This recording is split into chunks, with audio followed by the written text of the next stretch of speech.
Alam mo naman na dapat natin intindihan din si Yusek Claire Castro dahil siyempre kailangan niya depensahan din yung administrasyon. Pero gusto ko lang banggitin din sa kanya na alam mo, ang ebidensya naman nandyan na sa inyo eh. Ano? Nandyan din sa social media ang ebidensya. Unang-una, yung AKAP na lang. If you remember, nung last year, biglang nagkaroon ng AKAP na walang guidelines. Pero ito'y na-distribute. Ano? At ang sino nakinabang dito? Mga congressman na pinalabas pa nila na kakala mo sa kanila. At ang nakakalungkot nito, at nakapagtataka pa, ayaw pang i-share yung kanilang mga listahan. Ano ibig sabihin nun? At kami nga sa local government, gusto naming i-share yung listahan para walang redundancy, walang nauulit na nabibigyan ng beneficiary. Pero sila, ayaw nila. At talagang puspusan nun, lalo-lalo na nung December, grabe yun, ang bigayan nun, na pati yung ibang mga mayor sa ibang lugar talagang binabanggit sa akin na talagang bumabaha ng pera at ayuda.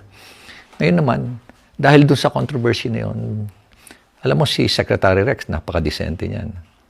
At ang ginawa niya, ayaw na niya. Sabi niya, there will be no AKAP for 2025 budget for DSWD. But pati siya mismo, he was surprised na after the BICAM, nagkaroon ng AKAP. Hindi naman niya ni-request yan sa NEP. It's the President's budget. Kaya nagtataka lahat, biglang nagkaroon ng AKAP. Para kanino yung AKAP?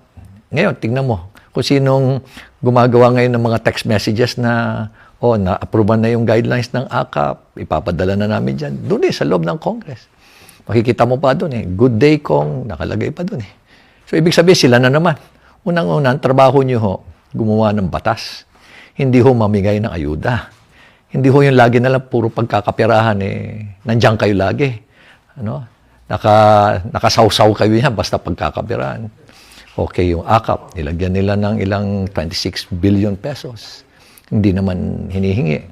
Binawasan nila yung agriculture, binawasan nila yung PhilHealth, o wala silang nilagay sa PhilHealth, by the way. Pati yung defense, binawasan nila. Pati yung pension, binawasan nila. Pati, DSWD, tinanggalan nila ng 4-piece. Mga 50 billion sa 4-piece nila. Tapos, nakapagtataka na bigla nilang itinaas yung budget ng DPWH by as much as 289 billion. Ano ibig sabihin nun? Nilagyan nila ng AKAP. Pero dinagdagan din nila yung kanilang DPWH budget. Ano ibig sabihin nun? Simple lang ho yan. Ibig sabihin, pagkakapirahan na naman yan. Yung mga project na yan, alam niyo, yung mga project na yan, nakasawsaw na naman sila dyan. Basta DPWH, 25%, 35%, 40% ang kinukuha ho nila dyan. Another is, ang nakakalungkot ho, sila pa ho yung contractor, kalimitan. Sila pa yung mga supplier. Kaya yung mga 40%, 35%, hindi pa ho yan.